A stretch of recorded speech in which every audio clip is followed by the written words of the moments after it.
بكتاب مولانا الجليل لاحت لنا قصص الزمان، عبر وآيات حوت نورا أطل على الجنان. هي سلوة للمؤمنين تلك الحكايا الطاهرات، فيها الأماني سافرات حقا بصدق. بسم الله الرحمن الرحيم، الحمد لله رب العالمين، وصلى اللهم وسلم وبارك على سيدنا محمد وعلى آله وصحبه أجمعين. أهلا بكم أعزائي المشاهدين إلى هذه الحلقة الجديدة من برنامجكم اليومي حكاية ومغزى. ما هي القصة والحدث التاريخي الذي مر على المسلمين في الجزء الثاني ونحن في اليوم الثاني؟ حدث سنستفيد منه العديد من المقاصد والعديد من العبر، لكن سنتعرف أكثر على ثنايا وتفاصيل هذا الموضوع بعد قليل. المسجد الأقصى هو قبلة الأنبياء قبل رسولنا صلى الله عليه وسلم، وحينما بعث النبي صلى الله عليه وسلم وأمر بالصلاة كان يصلي في بداية الأمر ناحية المسجد الأقصى، ولكن كان في قلب النبي صلى الله عليه وسلم رغبة بأن يصلي ناحية المسجد الحرام، حتى أن النبي صلى الله عليه وسلم وهو يصلي إلى المسجد الأقصى كان إذا أراد الصلاة أتى جنوب الكعبة وجعل الكعبة بينه وبين قبلته إلى المسجد الأقصى. والله سبحانه وتعالى ينظر إلى قلب النبي صلى الله عليه وسلم وينظر إلى تقلبه في السماء، وهو يتمنى صلوات ربي وسلامه عليه أن تحول القبلة من المسجد الأقصى إلى المسجد الحرام. هاجر النبي صلى الله عليه وسلم إلى المدينة وما زال يصلي ناحية المسجد الأقصى. سيقول السفهاء من الناس ما ولاهم عن قبلتهم التي كانوا عليها، قل لله المشرق والمغرب يهدي من يشاء إلى صراط مستقيم. وكذلك جعلناكم أمة وسطا لتكونوا شهداء على الناس ويكون الرسول عليكم شهيدا. وما جعلنا القبلة التي كنت عليها إلا لنعلم من يتبع الرسول ممن ينقلب على عقبيه، وإن كانت لكبيرة إلا على الذين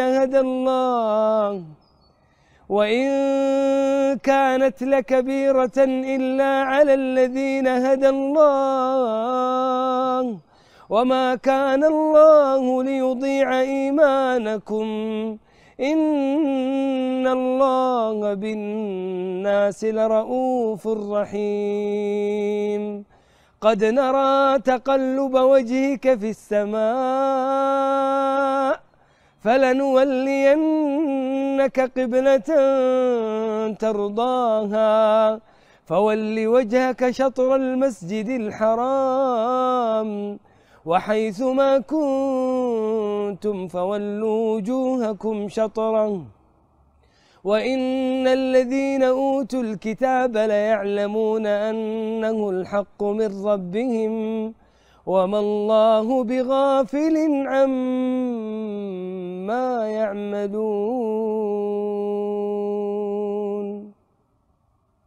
فأتى الخبر من الله إلى النبي صلى الله عليه وسلم بعد طول انتظار وشوق بتحويل القبلة إلى الكعبة المشرفة، إلى مكة، إلى حيث يريد النبي صلى الله عليه وسلم. فقام النبي صلى الله عليه وسلم يصلي العصر إلى الكعبة المشرفة وإلى مكة، فخرج رجل ممن صلى مع النبي صلى الله عليه وسلم ثم أتى إلى نفر من الصحابة يصلون العصر إلى بيت المقدس، فقال: والله لقد صليت مع رسول الله صلى الله عليه وسلم إلى مكة وقد حولت القبلة إلى مكة. فالتفت الصحابة استجابة لأمر النبي صلى الله عليه وسلم إلى الكعبة المشرفة، فحولت القبلة إلى حيث يريد النبي صلى الله عليه وسلم. إذن أعزائي، حان وقت الكلام عن المقاصد التي يعني تصاحب هذا الموقف وهذا الحدث، اللي فعلا هو حدث يعتبر كبير جدا في تغير وجهة المسلمين ذلك الوقت من قبلة المسجد الأقصى إلى المسجد الحرام. هو حدث تاريخي، وحدث تاريخي بعد آلاف السنين تحول القبلة من قبلة الأنبياء إلى المسجد الحرام، لأن معروف أن المسجد الأقصى هو قبلة الأنبياء. لكن في هذا الأمر مغازي ومقاصد عظيمة لا يعلمها إلا الله عز وجل. من أعظمها ما بينه الله عز وجل في كتابه، هو تربية للصحابة رضوان الله عليهم وللأمة من بعدهم على اتباع الرسول صلى الله عليه وسلم والاستجابة لأمر الله عز وجل. هذا من أعظم المقاصد، اختبار وابتلاء للصحابة رضوان الله عليهم ولمن كانوا حول النبي صلى الله عليه وسلم في اتباع الحبيب صلوات ربي وسلامه عليه، في أمر يعتبر لأول مرة يحدث في التاريخ أن تحول القبلة من المسجد الأقصى إلى المسجد الحرام، ونشهد شهادة حق بأن صحابة النبي صلى الله عليه وسلم اتبعوا النبي صلى الله عليه وسلم في هذا الأمر وفي غيره، حتى كان حديثهم لرسول الله صلى الله عليه وسلم وشعارهم مع النبي صلى الله عليه وسلم: لو خضت بنا البحر لخضناه. الله عز وجل يقول: وما جعلنا القبلة التي كنت عليها إلا لنعلم من يتبع الرسول ممن ينقلب على عقبيه. وكان الصحابة قد ضربوا لنا أروع الأمثلة في اتباعهم للنبي صلى الله عليه وسلم. يا إخواني، الاتباع للنبي صلى الله عليه وسلم ترى هذه فيها دلالة على محبة النبي صلى الله عليه وسلم. هناك آية الله عز وجل أنزلها في سورة آل عمران تبين من الذي يحب النبي صلى الله عليه وسلم حقيقة ومن الذي يحبه ادعاء. الله عز وجل يقول: قل إن كنتم تحبون الله فاتبعوني يحببكم الله ويغفر لكم ذنوبكم والله غفور رحيم. لو نلاحظ النبي صلى الله عليه وسلم كانت أمنيته وقلبه يميل إلى مكة، فالله عز وجل ينظر إلى النبي صلى الله عليه وسلم والنبي صلى الله عليه وسلم يقلب بصره في السماء. لو تلاحظ النبي صلى الله عليه وسلم ما دعا، ما سأل الله، لكن ينظر إلى السماء وفي قلبه شوق إلى أن تكون القبلة إلى الكعبة وإلى مكة. فالله عز وجل قال: فلنولينك قبلة ترضاها. نأخذ من هذا مقصد ومغزى، أنك إذا تريد شيء من الله عز وجل حتى لو ما سألت الله عز وجل قلب بصرك في السماء، ترى قلبك يتكلم، نيتك تتكلم، الله عز وجل يعلم. لذلك قال: فلنولينك قبلة ترضاها. من هذا الموقف أيضا نخلص إلى أمر عظيم، كرامة الله عز وجل لأنبيائه ولعباده المؤمنين، كيف أن الله عز وجل يرضيهم ويعطيهم ويكرمهم جل في علاه. الله عز وجل علم بأن نبيه صلى الله عليه وسلم يحب هذا الأمر، فقال: فلنولينك قبلة ترضاها. نعم، أنا ودي أقول أيضا من المقاصد اللي يعني يمكن نربي عليها أنفسنا في مثل هالأجواء، سيقول السفهاء ما ولاهم، سيقول السفهاء من الناس ما ولاهم عن قبلتهم التي كانوا عليها. عليها. الآن لو تسوي مثلا مشروع ولا شيء، ايش يبون هذا؟ لازم. نعم، ايش عندهم؟ ليش مسوين برنامج مثلا؟ انت يقول لك من يخذل، نسأل الله العافية. في ناس مثبطين ممكن يأتيك وكذا، لكن مثل هؤلاء المثبطين مثل هذه المعوقات يجعلها محفزات. لذلك حتى الرسول صلى الله عليه وسلم أول ما نبئ وأتى إلى ورقة بن نوفل ماذا قال له؟ قال يا ليتني كنت فيها جذعا الله أكبر. فأنصرك حينما يخرجك يا قومك. سلام. قال ومخرجهم، وكان الرسول صلى الله عليه وسلم في تلك اللحظة يسمى بينهم الصادق الأمين. قال ومخرجهم، قال نعم، ما أتى رجل بمثل ما أتيت به إلا أوذي.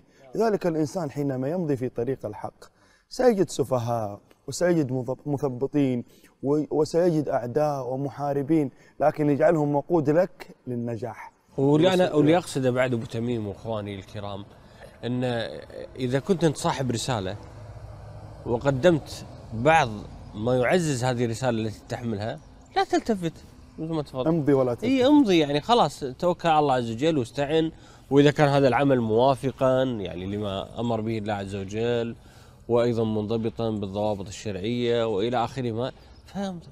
هذه اذا تكلموا الناس عنك، اذا شوف اعتقد الواحد يميز الناصح المحب من الشخص اللي. وقال الله عز وجل لموسى وقومه لما أمرهم قال فأسري بعبادي ليلا، قال ولا يلتفت منكم أحد وامضوا حيث تؤمرون. خلاص كمل طريقك، تجلس كل شوية تطالع ورا، تجلس كل شوية ترد على هذا حتى تأخر. ولا ايش قالوا ولا ايش. إذا حتى يقول لك وانت تمشي للأمام، إذا التفت للخلف هذا الالتفات تأخرك عن طريقك. نعم، تأخرك عن هدفك. وبعد ايضا قضيه القبله، يعني هذه توحيد، يعني يعني توحيد غير التوحيد العام، توحيد خاص على امر محدد. العجيب سبحان الله يا ابو حسين ان هؤلاء الصحابه قد قذفوا في قبول الله عز وجل لاعمالهم.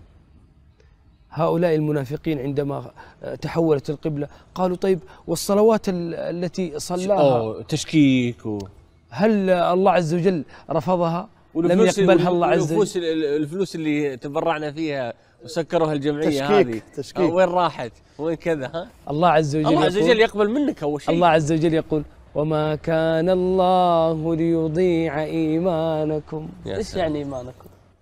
يعني صلاتكم. الله محفوظ.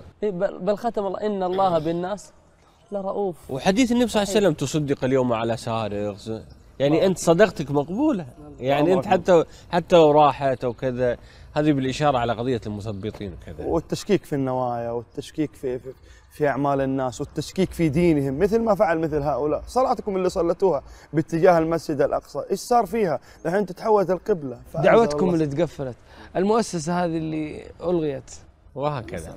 من المقاصد العظيمه ايضا اللي ناخذها من هذه القصه عظم المسجد الاقصى وقبلة جميع الأنبياء قبل الرسول صلى الله عليه وسلم، الذي أسري بالنبي صلى الله عليه وسلم إليه وعرج بالنبي صلى الله عليه وسلم منه إلى السماء.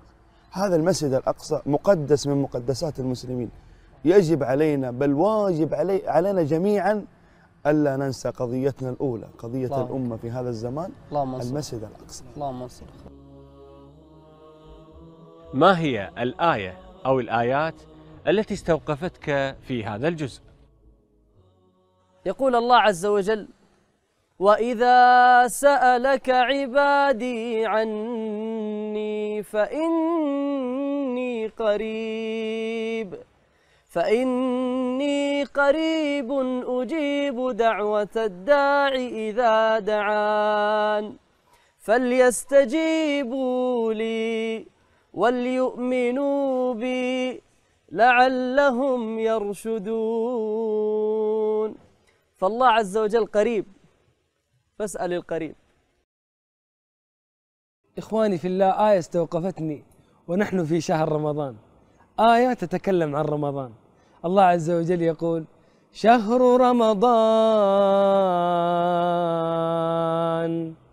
رمضان الذي أنزل فيه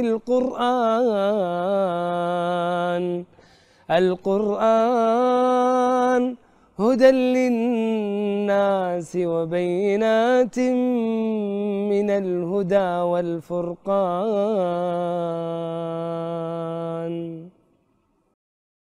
يقول الله سبحانه وتعالى يا أيها الذين آمنوا استعينوا بالصبر والصلاة إن الله مع الصابرين. يا أصحاب المصائب أين أنتم من الصلاة والصبر؟ فالله مع الصابرين.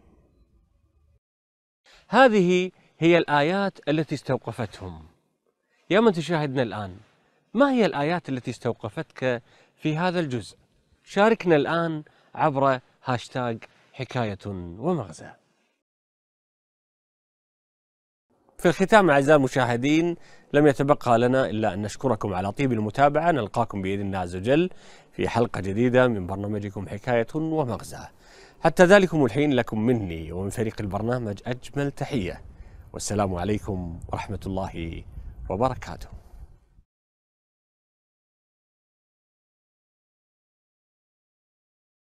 بكتاب مولانا الجليل لاحت لنا قصص الزمان، عبر وآيات حوت نورا أطل على الجنان. هي سلوة للمؤمنين تلك الحكايا